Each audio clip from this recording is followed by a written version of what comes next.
What's up, Cool Nation? It's me, Coolness17, the coolest of the cool. That's me, and we suffered a lot at this point. We have seen Uncanny Valley Lions. We have seen the one of the most pointless sequels of all time. We have seen nuts. I'm not even joking. And we have seen insanity as we know it. So what's next? What are we doing? It's the true Christmas special for Coolness17. Today it is Christmas. It's Christmas. Yeah. Today. This very day. So yeah. So what are we going to be reviewing today for the true Christmas special? Well, it is one that is very infamous at this point. It is based on a computer game from 1998. And a decade later, for some godforsaken reason, some studio decided to make an adaptation. What is this exactly? Well, it's Elf Bowling the movie.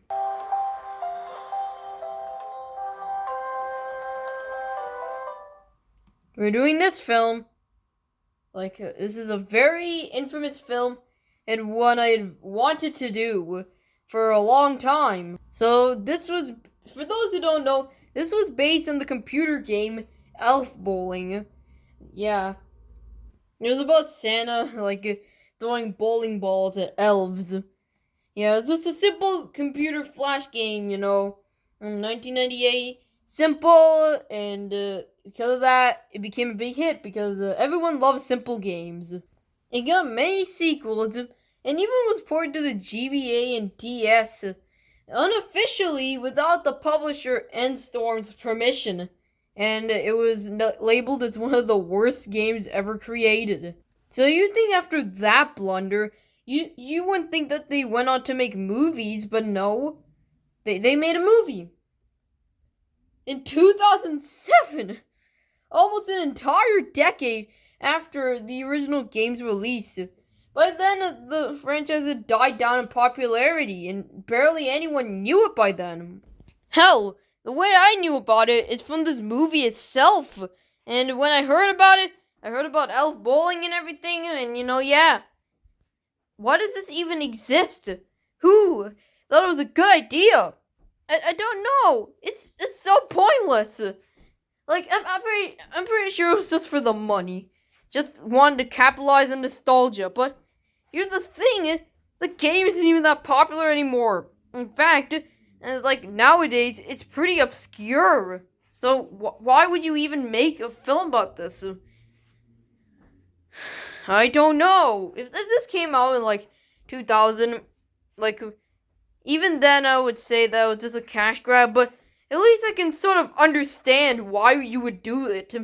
Because back then, Elf Bowling was popular. But they just made a movie in 2007. They thought that they would just become one of the greats of Christmas, but nope. This film was created by two studios. The Great Highway Company... The Great Highway Company and Film Brokers International. They developed the movie. The writer for the movie is a guy called Martin Olson. He has a pretty extensive resume, as he helped with Marlo Murphy's Law. He helped with Rocko's Modern Life. He helped with Phineas and Ferb. Hell, he even helped with those Club Penguin specials. So, with such an extensive resume, and him making such good stuff, you'd think that he would do a good job at this movie, even if it's just a pointless cash grab. But it seemed like he just wanted to phone it in. Also, Tom Kenny is in this film as well.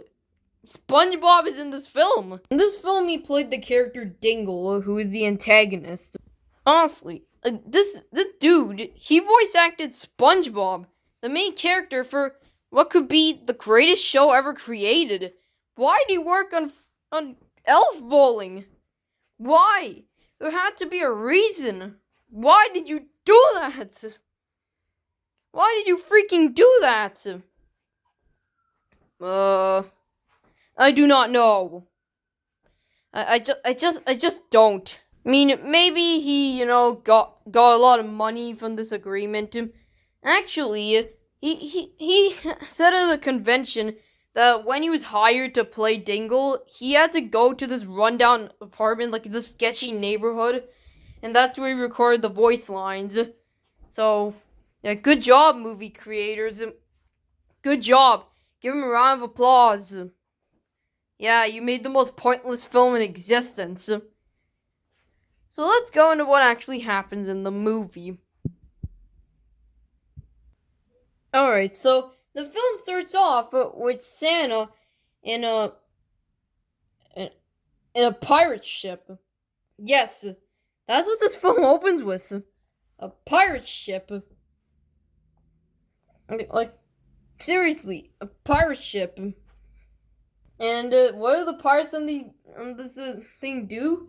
Well, they steal toys from kids and then they sell them back for profit. Yes, that's their scheme. That's what they're trying to do. Why? Why don't you just steal the money? And the captain is Santa Claus. Yes, Santa Claus. A guy who is known for being kind. He like encourages kindness. He's a pirate. Because it's sure. And what is our first joke? Who pooped in the peanut barrel? Who pooped in the peanut barrel? Fart jokes. Poop jokes. Kids love those. But Santa feels bad about stealing the toys. And he goes back to give them the present. Oh, I'm sorry. I mean, he dumps them in the ocean and expects them to get to the orphans. That's so stupid. What? Why am I even asking questions? This is Elf Bowling the movie. So we're then introduced to the film's aforementioned antagonist, Dingle. Waluigi. God, it was such a disgrace that Nintendo never put in Dingle for Smash Bros. Like, before you stop putting characters into it, you should have at least put in this guy. So then they start playing bowling. But then Dingle rigs the score. And the pirates get angry and start mutiny. And meanwhile, Santa and Dingle are having a sword fight on the plank. But why would you stand there? They just get pushed off into the sea. And they freeze. But why would you even go on the plank? Stupid! Omninal. Oh my god, that title card. But then we transition into an elf snowboarding.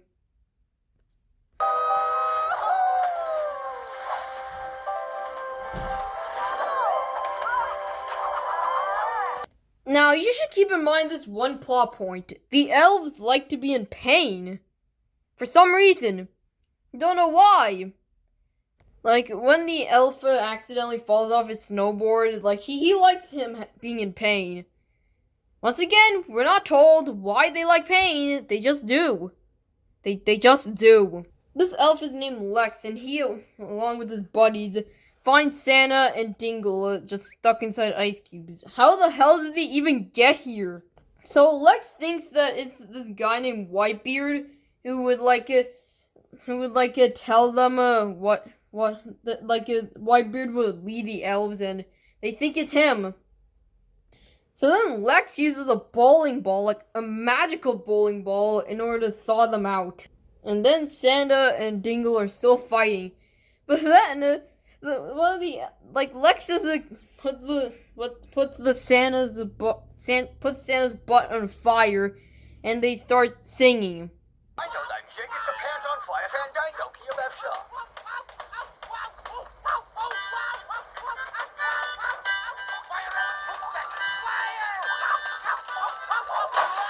I guess this is good because he's in pain? I don't know. So Dingle tries to go at the elf, but Santa does not let him because he has a plan. Don't worry, we'll talk about that later. So Lex takes him to the workshop, and it is a pretty unique design. It looks like it's from Kids Next Door. So when they're in the workshop, Santa and Dingle find out that the elves make toys, and Dingle wants to steal them. Yeah, Dingle is really obsessed with toys. because he wants to sell them for profit, I guess. I don't know, movie logic. So then a bunch of angry elves march at them, and Dingle thinks they're onto them. But then he accidentally just throws the ball at them. Santy, they're onto us. Give me that, you That's mine. No, you don't know how to use that.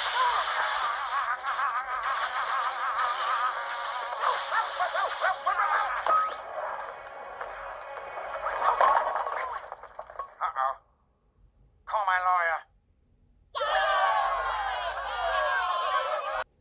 Now, you might have been confused why they were happy about it, but remember, it's you know, that they like being in pain. But how does elf bowling segue into this? The canoodle was that. Hey, It's, John second. well, it's me favorite game, lad. Bowling. Elf bowling, that is. Yeah, that's how it became a thing. That's how elf bowling became a thing. But they don't really talk about it that much. Like, there were just a few scenes where, you know, Santa and Dingle have a bowling challenge, and that's how it relates to the computer game. So then Lex starts introducing Santa to all the other elves, including this one called Griselda, who makes strudel, and Santa falls in love with her. Oh, Whitebeard, you're such a big one. In honor of your arrival, my specialty, steaming hot strudel. Happens to be my favorite dish in the whole world, me lass. It's not milk and cookies, no, it's strudel. It's strudel. And we get innuendo. Rather you keep your hot strudel in your pants. We've got to get back to pirating, you sappy swab. That what? Is this even a kids movie? But Dingle runs into a penguin, and at first Dingle doesn't like him, but then the penguin shows him some cards, and they they become friends. That's how it goes. But we have to have a song because of course, and it's about how the elves need to be happy if Santa wants them to work. But first the conception of Christmas. I need to talk about that first. I got it. You give away toys, right? Well, we make toys. And your point is? It's destiny. You can give away the toys we make to children every day of the week. Nah, too much work. Okay, how about you just give them the toys on one special day of the year? Nah, too much work. No, just kidding. Santa agrees to that. And I noticed something in this one part of the film. Listen.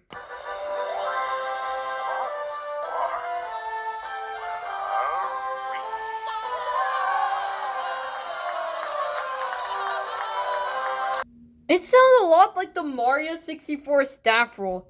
Okay, here's the staff roll from Mario 64.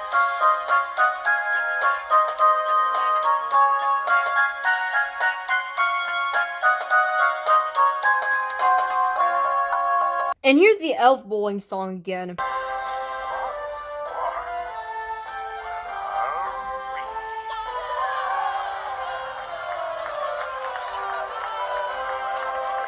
But back to the awful song, like I said, the elves essentially say that they need to be happy in order to work. And it's that elves need to be happy, their hearts must brim with joy, for it is only a happy elf who is able to make toys.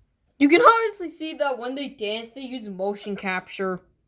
So Santa just keeps on doing his job for 1400 years. Meanwhile, Dingle is doing some bad stuff. And Santa keeps on having to bail him out. Oh yeah, and Santa and Griselda get married. Literally probably 14,000 years after they met each other. Ouch. So Santa and Dingle are just sitting in the room, and Santa making the naughty list. Alright, so let's see this. Obviously, Dingle is on the naughty list, but Luigi is there for some reason. Come on, why my boy Luigi here? Meanwhile, Griselda's getting angry because Dingle is just hanging out with Santa, and Santa just has to keep on bailing him out. Like, Brazil is really angry about this dude. And so Santa tells Dingle that he has to find a place in like a week. So then Dingle meets up with his penguins. Like the penguins of Madagascar. And Dingle now wants to take over Christmas. And how do they do this? Why, you should know by now. With a bowling contest. It has to relate to, the source material in some way. Outside of existing, of course. Ah! I thought it was a kid's movie. Why are the jump scares now? So, of course, Dingle cheats. And the penguins of Madagascar are there. So, when Dingle is doing it, the two penguins just knock all the other elves down. And then they go down too, because, they have to do that. And when it's Santa's turn, the penguins just come right back up. Like there. But how does no one even notice that Dingle is cheating? Is everyone here stupid? But don't worry, two elves aren't stupid and realized what Dingle was doing. Dingle cheated! So then Dingle comes up with a new plan. Of course that involves a song. We've got a villain song, because of course, we need that. I love a mutiny. Backstabbing betrayal, yeah, that's for me. Honestly though, imagine how Tom Kenny was like recording this. Like, what was his reactions? Like, I'm pretty sure while he was recording this song, in his head he was like, how did I get to this point?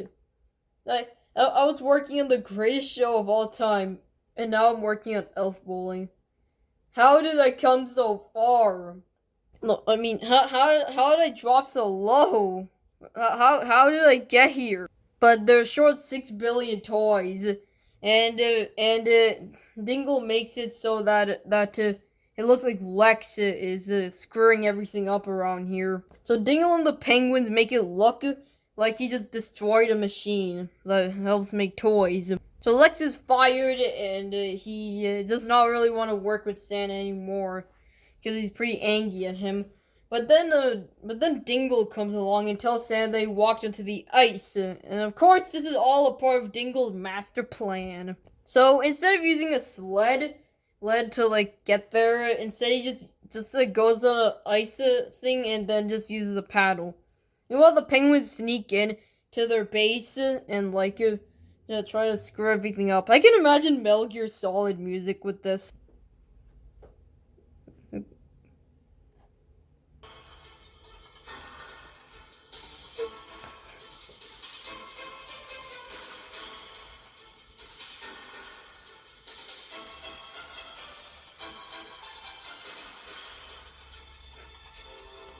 So the penguins go and make it so that the entire place explodes. Meanwhile, Santa goes and finds Lex, except it's a penguin. It's a penguin and it's not actually him. And Santa gets to witness the entire workshop getting blown up. And he stands in the ice glacier and he somehow gets frozen by the water. How? Why? What is this? And Dingle tricks all the elves into thinking that Santa betrayed them. But Dingle thinks it's something that they could do to keep Christmas going. They move to Fiji and set up base there. And we get another song. Because this movie hates us. Oh, you gotta go there. Below there, there's no snow there. We can row there. They go on an airplane to Fiji. Alright, so let's take a moment to, talk about this bum-o-meter. So, there's mega bummer, med, okay, fine, yes. Happy joy, happy joy, and then ultra merry. But then a lady hears Dingle talking on the phone and is lured in. Also, look at the money JPEG over here, look at it. Chapter 1. As I scour the South Pacific in search of a new workshop, I reminisce about me Christmas takeover, making me net worth We're somewhere in the upper billions. So the lady goes to Dingle and acts as if, she's in love with him, and Dingle feels the same way. Also, look at Dingle's reaction here. But in actuality, this lady just wants to be rich because, Dingle's gonna make billions. So then they finally get to Fiji. Dance party scene with terrible motion capture initiates. And then meanwhile, Santa's still stuck on the glacier, is frozen. How did that even happen? But then Griselda comes and kisses him, and that frees him because he's having heartburn. What? And then Santa goes back in order to confront Dingle. He gets on his sleigh and then leaves his wife she's just stranded on the glaciers. He just leaves her. So then Dingle leads all the elves into a sweatshop and just has Lex he doesn't let him in because he's gonna ruin everything. And so all the elves get hypnotized. But then Lex comes in and Dingle could easily just push him towards the hypnotizing wheel, but he doesn't. Dingle then takes away Lex's ball and just has him just flying out of the place. And then we get song time again, cause course. And this time, it's about slavery. I am not even kidding. Slavery makes the world go round. It's easy enough to see. What the actual hell is this movie? So then Lex lands in the native chief's office.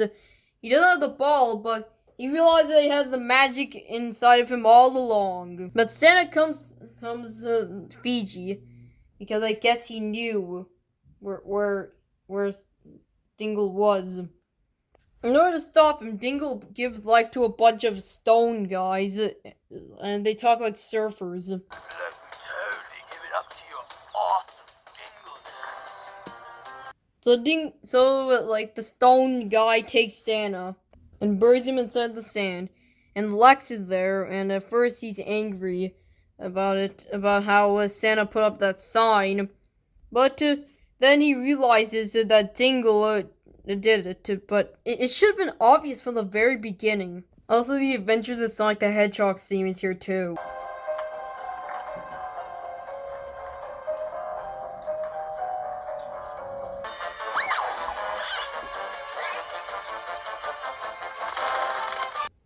So then Santa and Lex are planning to get into Dingle's place and get back all the elves.